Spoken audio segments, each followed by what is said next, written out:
conspiracy, cults, murder, and you. All of which are my favorite topics to talk about. That's a little weird.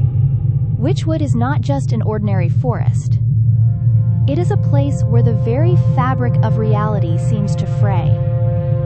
We're talking about cults today. Y'all said cults, which I was excited about because Beneath the forest floor, ancient and malevolent ley lines weave a web of dark energy, intersecting in ways that defy the natural order. And I'm excited to dive into this cult because I don't think it's talked about enough.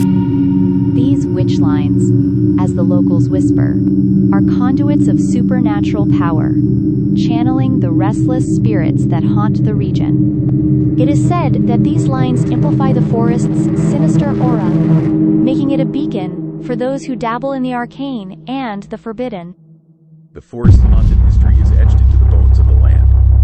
Tales of witches performing unspeakable rites beneath the moonless sky, of spectral figures wandering through the mist, and of whispered incantations carried on the wind have seeped into local legend. The air is thick with an oppressive silence, broken only by the occasional rustle of unseen creatures and the distant, mournful cries that seem to emanate from nowhere and everywhere all at once, attracting strange Illinois hippie cults to its region, such as the Illinois Children of the Corn cult, also known as the Hipsters of the Corn cult, and the infamous Devil James cult, which the local celebrity Devil James denies, insisting that there is no such thing as the Devil James cult and it's really just a bunch of stoner hippies that are into the paranormal.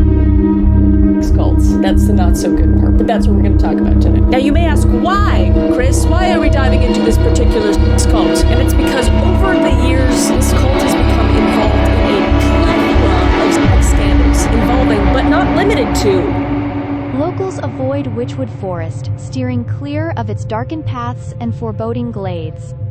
They speak in hushed tones of those who have ventured too deep into its heart, never to return, or of those who emerged changed, their minds fractured by the forest's insidious embrace. Strange symbols, carved into the bark of trees, and inexplicable cold spots that sap the warmth from the air serve as warnings to the curious and the foolhardy. Even in the light of day, an unnatural chill pervades Witchwood, a stark contrast to the world outside its shadowy borders. The forest seems alive, watching, waiting, as if biding its time until it can claim another soul. In the dead of night, when the wind howls through the treetops and the moon casts an otherworldly glow, Witchwood stands as a silent sentinel of darkness, a testament to the paranormal forces that have plagued this accursed land for centuries.